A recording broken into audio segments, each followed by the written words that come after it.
Hi everyone, GR here, and welcome back to Gentleman's Romance. Some updates of current events that are going on with the channel. We recently got new artwork. Special thanks to Allison Doodles from Instagram. She made the beautiful banner logo artwork that I am currently using. Love it, it's great. Go check her out. She does good work. On top of that, I have been in communications with voice actors to give a more professional feeling to our trailers. They're going to be bigger and better, and hopefully a little more popular.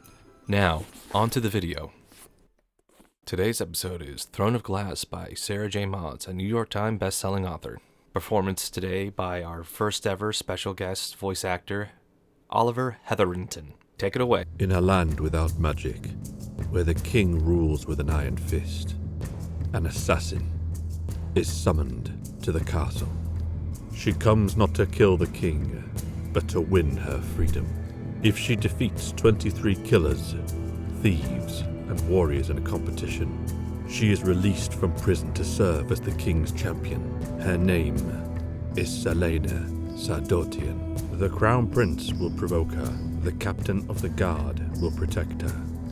But something evil dwells in the castle of glass, and it's there to kill. When her competitors start dying one by one, Selena's fight for freedom becomes a fight for survival, and a desperate quest to root out the evil before it destroys her world. Alright everyone, give Oliver a round of applause. That was amazing. He is a voice actor based out of the UK. Any and all contact information for Oliver will be in the description below. But let's get on to the summary. Now, as you can tell, Thorne of Glass is a young adult novel based in a high fantasy realm. But this isn't Lord of the Rings high fantasy. This is more Game of Thrones if it was made by teenagers and not endorsed by HBO.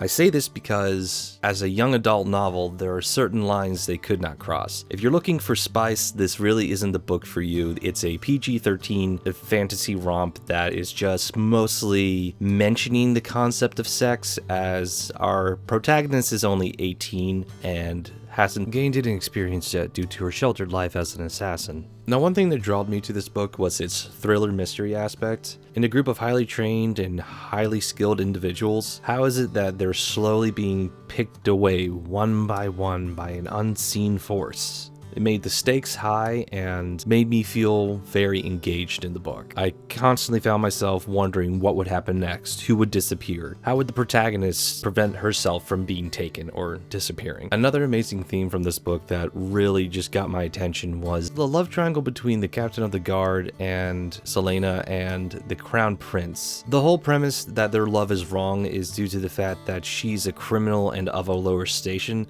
Therefore, anything that they would do with her would cause a social uproar and possibly lead to them going further down on the social ladder, especially in a medieval setting where that is very important. The author's use of both of these themes very evenly throughout the book makes the book just absolutely balanced.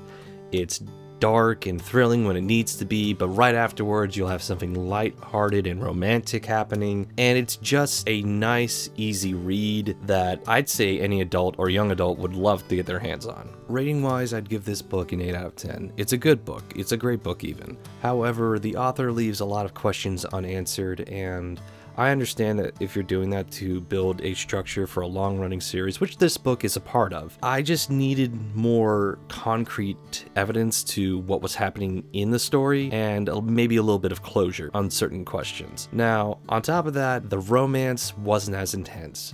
Now, I get that it's a young adult romance and we can't push too much onto these kids right away.